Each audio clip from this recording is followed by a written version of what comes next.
नमस्कार, कैसे हैं? आप थोड़े शेल शॉक्ड लग रहे हो। ये कांग्रेस पार्टी ने क्या कर दिया, कैसे कर दिया? हाँ, अच्छा, इसी के कारण है ये। अच्छा, ज़्यादा लोग आ गए। ओके। नहीं, देखिए, आज हम बड़ी इम्पोर्टेंट चीज़ के बारे में आपको कहना चाहते हैं। पहली बार हमने नोट किया कि चुनाव के समय प्रधानमंत्री ने, होम मिनिस्टर ने और फाइनेंस मिनिस्टर ने स्टॉक मार्केट पर टिप्पणी दी। प्रधानमंत्री ने 2-3 बार, 4 बार देश को कहा कि स्टॉक मार्केट तेजी से आगे बढ़ने जा रही है। होम मिनिस्टर ने सीधा कहा कि 4 जून को स्टॉक मार्केट आसमान में जाएगी, लोगों को खरीदना चाहिए। और यही मैसेज फाइनेंस मिनिस्टर ने दिया। फर्स्ट, ये आज थोड़ा हम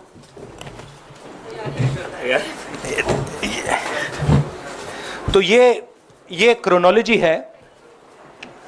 अमित शाह कहते हैं बाय शेयर्स बिफोर 4 जून।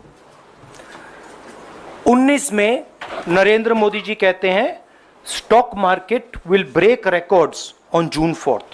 फिर 28 मई को रिपीट करते हैं। 1 जून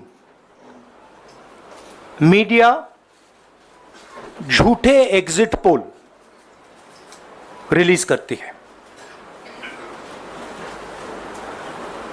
बीजेपी का ऑफिशियल जो इंटरनल सर्वे था वो उनको 220 सीट दे रहा था। तो ये इंफॉर्मेशन बीजेपी के लीडर्स के पास था। इंटेलिजेंस एजेंसीज ने 200 और 220 के बीच में सरकार को बताया था कि उनकी सीट्स आ रही हैं। 3 जून को स्टॉक मार्केट सारे रिकॉर्ड तोड़ देता है और 4 जून को खटाक से स्टॉक मार्केट अंडरग्राउंड चला जाता है। अगला स्लाइड दिखाइए जरा। ये देखिए, 31 मई massive stock activity, more than double what was there on 30th, more than double what was there on 29, 28। ये अनोमली देखिए। ये कौन लोग हैं? ये वो लोग हैं जो जानते हैं कि कोई ना कोई घपला हो रहा है। हजारों करोड़ रुपए यहां पे इन्वेस्ट हुए हैं, फॉरेन इन्वेस्टर्स ने इन्वेस्ट किए हैं। और उसके बाद 30 लाख करोड़ रुपए का लॉस होता है। किसका लॉस होता है? रिटेल इन्वेस्टर्स का लॉस होता है। तो ये जो आप देख रहे हैं हिंदुस्तान की स्टॉक मार्केट की हिस्ट्री का सबसे बड़ा स्कैम है। और इसके बारे में हम कुछ सवाल पूछना चाहते हैं। पहला सवाल, why did PM&HM give specific investment advice to the 5 crore families investing in the stock market? Is it their job to give investment advice? Second, why both interviews were given to the same media house owned by the same business group which is also under SEBI investigation for manipulating stock market? Third, what is the connection between the BJP, the fake exit pollsters and the dubious foreign investors who invested 1 day before the exit polls were announced and made a huge profit at the cost of 5 crore families? We demand a JPC into this. We are absolutely convinced that this is a scam. Somebody has made thousands of crores of rupees at the cost of Indian retail investors, and the Prime Minister and the Home Minister have given an indication to buy. And this is a criminal act. So we demand today a joint parliamentary committee to investigate this. मैं हिंदी में बोल देता हूं, प्रधानमंत्री ने देश की जनता को इन्वेस्टमेंट एडवाइस क्यों दी, और 5 करोड़ परिवारों को जो इन्वेस्ट करते हैं उनको प्रधानमंत्री ने, होम मिनिस्टर ने स्टॉक खरीदने का आदेश क्यों दिया। दूसरा, दोनों इंटरव्यूज जो किए गए थे वो अदानी जी के जो चैनल्स हैं उनको दिए गए थे, उन पर सेबी का इन्वेस्टिगेशन हो रहा है, तो उन चैनल्स का क्या रोल है। और बीजेपी के बीच में जो फेक एग्जिट पोलस्टर्स हैं और ये जो फॉरेन इन्वेस्टर्स हैं, इनके बीच में क्या कोई रिश्ता है, और अगर रिश्ता है तो क्या है। हम जेपीसी चाहते हैं, हम इन्वेस्टिगेशन चाहते हैं, और देश इसकी सच्चाई जानना चाहता है। धन्यवाद। शुक्रिया राहुल जी। साथियों, अभी अभी राहुल जी ने आपको स्पष्ट तरीके से क्रोनोलॉजी समझ लिया है। बार बार गृह मंत्री कहते थे अब क्रोनोलॉजी समझिए। आज राहुल जी ने देश को क्रोनोलॉजी समझाया है। इसके ऊपर अगर आपके सवाल हैं तो एक एक करके आप पूछेगा, एक एक करके पूछेगा। I haven't said the chronology in English, so I'll say the chronology in English. 13th May 2024, the Home Minister says, buy shares before 4th of June. This is a clear indication to retail investors and others to buy stock. 19th May, for the first time, and then repeatedly until the 28th May, the Prime Minister says that the stock market is going to break records on 4th June. Finally, on 1st June, completely fictitious exit polls are released. These investors are given a completely wrong impression. And on the 3rd of June, as we all know, the stock market breaks all records and then crashes on the 4th of June.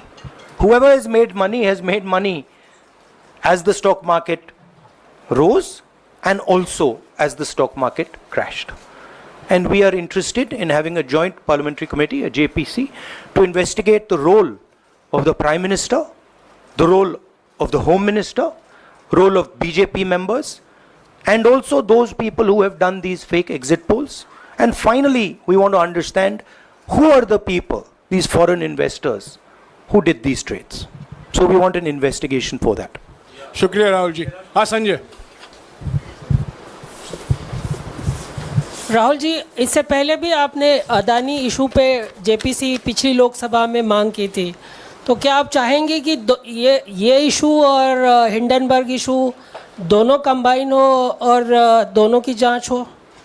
ये जो issue है, this is a broader issue than just the Adani issue. It is connected to the Adani issue, but this is a much broader issue. This is directly the Prime Minister of India, Home Minister, who are privy to data on actual election results, who have IB reports, who have their own data, who are advising retail investors to buy stock on the 4th. This has never happened before.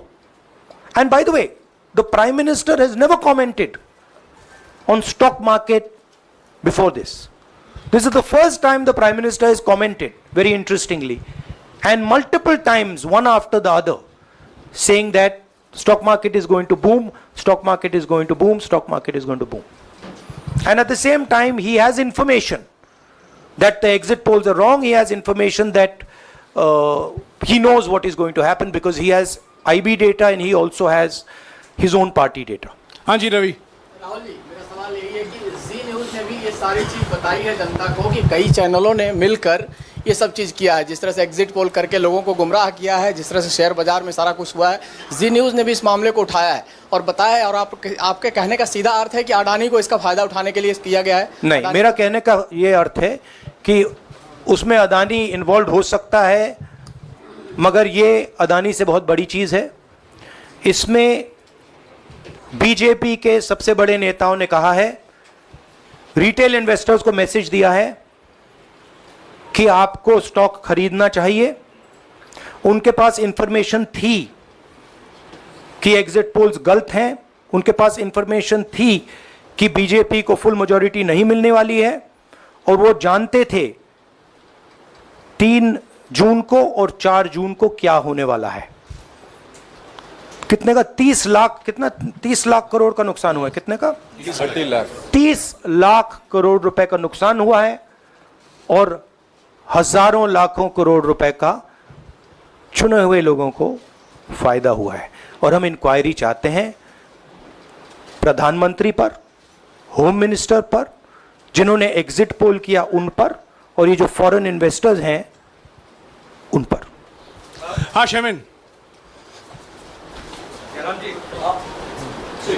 What is the basis of your बहुत दूर है 30 lakh crore loss of asset? How did you arrive at that figure? Do you want to explain? This is based on the value, market value of all the companies the day before the results came, and the market value of the stock market of all the companies at the end of the day on results. हाँ संजीव, एक minute Sanjeev. Rahul ji, you've talked about, are you alleging the involvement of the Prime Minister and the Home Minister? Yes. And whose money is it? Yes, Are you that, saying that it is what I their am money? saying. I am saying that people very high up in the BJP have carried out this scam. I am saying they had partners who carried out these exit polls. We would like to know if these exit polls were actually carried out, if people were actually sent out, and we'd also like to know the methodology of these polls. We'd like to understand who these investors are. We have some sense of who these investors are. So we are not just speaking out of the air. We are confident that if an investigation is done, interesting things will be revealed. And we think the Prime Minister and Home Minister are directly involved in this. हाँ सिद्धार्थ, उन companies की भी आपको लगता है जांच होनी चाहिए जिनके शेयर बहुत अप गए, जिनके सबसे ज़्यादा शेयर खरीदे गए और जिनके शेयर उसके बाद में बीच में बेचे भी गए, तो उन कंपनीज का भी को भी इस दायरे में आना चाहिए, आपको लगता है? हमारा कहना है कि यहाँ पे बड़ा क्लियर है कि स्कैम हुआ है। प्रधानमंत्री ने डायरेक्टली कहा है, होम मिनिस्टर ने डायरेक्टली कहा है, इंडिकेट किया है जनता को कि स्टॉक मार्केट ऊपर जाएगी। होम मिनिस्टर ने तो साफ कह दिया कि खरीदना चाहिए। और जब प्राइम मिनिस्टर और होम मिनिस्टर और फाइनेंस मिनिस्टर ऐसी बात करते हैं तो उसका रिएक्शन आता है, लोग उसको बिलीव करते हैं। तो बिल्कुल क्लियर है कि इन 3 लोगों ने कहा है। यह भी क्लियर है कि इनको मालूम था कि रिजल्ट 400 का नहीं है, 300 का भी नहीं है। तो ये हम पता लगाना चाहते हैं, उसमें आप जो कह रहे हो वो भी शामिल है। राहुल जी, ब्रह्म प्रकाश दुबे, इंडिया डेली लाइफ से। मेरा सवाल ये है कि जो आपने बताया है इतना बड़ा स्कैम है, पहले भी आपने कई मामले उठाए हैं, जेपीसी की मांग पहले नहीं मांगी गई है, तो क्या आपने कहा ये आपराधिक मामला है, क्या कोर्ट में जाएंगे या पुलिस में शिकायत दर्ज करेंगे, क्योंकि आप कह रहे बहुत बड़ा घोटाला है ये? नहीं भैया, मैंने अभी आपको शिकायत दर्ज करेंगे क्योंकि आप कह रहे बहुत बड़ा घोटाला है ये? नहीं भैया, मैंने अभी आपको बोला हम जेपीसी डिमांड कर रहे हैं, इन्वेस्टिगेशन डिमांड। अगर नहीं मांगते तो पुलिस में, कोर्ट में जाएंगे? जो भी करना है करेंगे, बट हम आपको ये इन्फॉर्मेशन दे रहे हैं कि ये जो हुआ है ये नॉर्मल चीज़ नहीं है। इसमें प्रधानमंत्री ने इंडिकेशन दिया है, होम मिनिस्टर ने इंडिकेशन दिया है, फाइनेंस मिनिस्टर ने इंडिकेशन दिया है, अदानी जी के चैनल्स के थ्रू इंटरव्यूज़ किए हैं, और फाइनली लोगों ने इन्वेस्ट किया है, लोगों ने फाइनेंशियल एक्शन लिया है, कंपनीज ने शेयर खरीदे हैं। इसी विषय पर एक मिनट इसी विषय पर इस स्टॉक मार्केट घोटाले पर ही हम सवाल ले रहे हैं। मौसमी, इसी विषय पर कीजिएगा बस। एक मिनट, आ रहा हूँ यार, एक मिनट। राहुल जी, एक करके आ रहा हूँ यार। राहुल जी, हम लोग ने पहले भी देखा है कि आप लोग ने कई बारी जब सेशन होता है तो सत्ता पक्ष और विपक्ष आमने सामने होता है, जेपीसी की मांग होती है और सेशन पे सेशन वॉश आउट हो जाते हैं और जनता का पैसा वेस्ट होता है। तो क्या आपको ये तो लगता है- बीजेपी की लाइन है। तो क्या नहीं, मतलब जनता का पैसा के सेशन वाटर आप ऐसी टी शर्ट ले लो ना एक, मुझे मैं आपको दे टी-शर्ट लेने दूंगा। की जरूरत नहीं है। उनका वो सिंबल दे दूंगा आपको, ये राहुल उनकी जी, लाइन है। सवाल आपको पसंद नहीं आए वो अलग बात है, पर आपको किसी नहीं, के सवाल साथ मुझे इस तरह बहुत से- पसंद आ रहा है। इस तरह से उंगली उठाने की जरूरत नहीं। आप चेक बहुत अच्छा लग रहा है, बोलिए। बीजेपी का बैच पहनने की आप जरूरत सवाल नहीं। पूछे ना, सवाल नहीं, आपको सवाल भी जयराम साहब ये बोलना चाहिए। नहीं, सवाल गलत पूछे। बात है। सवाल पूछे। मेरा बस ये सवाल था कि जेपीसी की मांग पे कई बारी कामकाज ठप हो जाता है, तो क्या आपको लगता है कोई और भी राह आप लोग सड़क की राह इख्तियार कर सकते हैं, क्योंकि ये आम आदमी का पैसा है। ठीक। हम जनता को एक रियलिटी बता रहे हैं कि यहाँ पे क्लियरली एक स्कैम हुआ है। यहाँ पे प्राइम मिनिस्टर ने इंडिकेट किया है, यहाँ पे होम मिनिस्टर ने इंडिकेट किया है, यहाँ पे फाइनेंस मिनिस्टर ने इंडिकेट किया है। नॉर्मली बीजेपी की ये पोजीशन होती है कि जब भी हम कोई मुद्दा उठाते हैं तो हम पार्लियामेंट का टाइम वेस्ट कर रहे हैं। वही पोजीशन आपने अपनाई है, इसलिए मैंने आपसे कहा कि देखिए आप बीजेपी की पोजीशन ले रही हैं। रियलिटी, एक सेकंड, रियलिटी ये है कि हम जेपीसी करवाएंगे। अब ऑपोजिशन में बहुत ज़्यादा ताकत है, बहुत ज़्यादा स्ट्रेंथ है और पूरा जो पार्लियामेंट की सिचुएशन है वो बदल गई है। हाँ जैनेंद्र। राहुल जी, जेपीसी की मांग जो आपने की है वो तो पार्लियामेंट सेशन में होगी, लेकिन ये जो आम निवेशक हैं देश भर के जिनका 30 लाख करोड़ डूबा है, उनमें कर्नाटक के, तेलंगाना के, हिमाचल के भी लोग होंगे।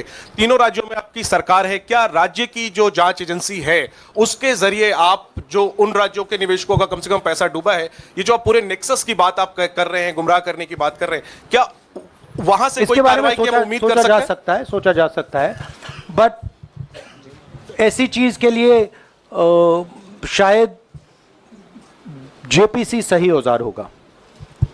हाँ Ranjita. Last question. Ranjita, okay. Mohit is asked, Ranjita. यार आप पूछते रहे। मोहित चलो। आपको ऐसे सर मैं He's upset with me. Sir मैं मोहित, आपने चमत्कार किया, पूछ लीजिए। सर मैं मोहित हूँ, न्यूज नेशन से। नहीं, जानता हूँ। सर लगातार पिछले घोटालों में भी आपने जेपीसी की बात की थी, आपने हर जांच की बात की और ये एक बड़ा घोटाला सामने आया, इसमें भी आप जेपीसी की मांग कर रहे हैं। कितनी उम्मीद है कि लोग जेपीसी की ये लागू करेंगे? आपको क्या लगता है कि ये जेपीसी लागू करने वाले, अगर नहीं करेंगे फिर क्या करेंगे आप लोग? नहीं, हम प्रेशर लगाएंगे, डालेंगे, बट मुझे लगता है कि जो पहले राजनीतिक सिचुएशन थी, जिस इम्प्यूनिटी के साथ प्रधानमंत्री पहले काम करते थे, मुझे लगता है वो अब खत्म हो गया है, तो दूसरा नतीजा आएगा। राहुल जी, ये आखिरी है क्या और दो लेंगे? ये आखिरी है। आखिरी नहीं, आखिरी हो गया, इन्होंने कह दिया आखिरी। ओके रंजीता। राहुल जी, आज जो आप बातें कह रहे हैं कि सबसे बड़ा ये घोटाला है, क्या जिन उद्योगपतियों का नाम आप हमेशा लेते रहे हैं, चुनावी जो रैलियां रही हैं उसमें भी और उसके बाद भी, क्या आप कहना चाहते हैं कि सरकार ने मदद की है उन उद्योगपतियों को और अमीर बनाने में? नहीं, मैं कह रहा हूं, मैं सिर्फ सरकार की बात नहीं कर रहा हूं, मैं दो इंडिविजुअल्स की बात कर रहा हूं। प्रधानमंत्री ने और हिंदुस्तान के सब रिटेल इन्वेस्टर्स जिनको नुकसान हुआ है, मैं आपसे बोल रहा हूं, आपको ये बात समझ आ जाएगी। आपका पैसा गया है, आपकी कमाई गई है, आपको नुकसान हुआ है, और इसमें करोड़ों युवा हैं जो ईमानदार हैं। तो नरेंद्र मोदी जी ने, अमित शाह जी ने आपको मैसेज दिया कि 4 तारीख को स्टॉक मार्केट आसमान छुएगी, और आपने उन पर भरोसा किया। मगर सच्चाई यह थी कि नरेंद्र मोदी को मालूम था कि 4 जून को स्टॉक मार्केट आसमान नहीं छुएगी। 4 जून को स्टॉक मार्केट का जबरदस्त नुकसान होने जा रहा है, क्योंकि उनके पास इंटेलिजेंस की रिपोर्ट थी और बीजेपी का जो इंटरनल असेसमेंट था 220 सीट का, वो उनके हाथ में था। तो मेरा ये सवाल है और मैं आपसे इन्वेस्टर से कहना चाहता हूं कि आपको जो चोट पहुंची है, जो आपको दर्द हुआ है, वो चोट नरेंद्र मोदी जी और अमित शाह के बयान ने आपको पहुंचाई है। और हजारों करोड़ रुपए किसी ना किसी ने चोरी किए हैं। वो आपके जेब से गए हैं, रिटेल इन्वेस्टर्स के जेब से गए हैं। तो मैं चाहता हूं, आपके लिए बोल रहा हूं, मैं आपके लिए बोल रहा हूं कि इन्वेस्टिगेशन होना चाहिए, पता लगाना चाहिए कि प्रधानमंत्री जी ने, होम मिनिस्टर ने आपको यह गलत इंफॉर्मेशन क्यों दी, और ये कौन लोग हैं, इन्वेस्टर्स जो हैं, फॉरेन इन्वेस्टर्स हैं, जिन्होंने इस दिन फायदा उठाया। ये देखिए ग्राफ है, ये रेड चार्ट जो है, इसको देख लीजिए। ये नॉर्मल ट्रेडिंग है, ये नॉर्मल ट्रेडिंग है, ये ग्रे वाली नॉर्मल ट्रेडिंग है। और ये जो ट्रेडिंग है, ये अबनॉर्मल ट्रेडिंग है, ये 2-3 गुना है। और फिर ये हुआ है नुकसान। तो ये नरेंद्र मोदी जी और अमित शाह से मैं पूछ रहा हूं कि आप में इसमें आपका क्या रोल था, और रिटेल इन्वेस्टर्स के लिए पूछ रहा हूं, आपकी मदद के लिए, आपकी मदद करने के लिए पूछ रहा हूं, और इन्वेस्टिगेशन होगा तो आपके लिए होगा। धन्यवाद। शुक्रिया।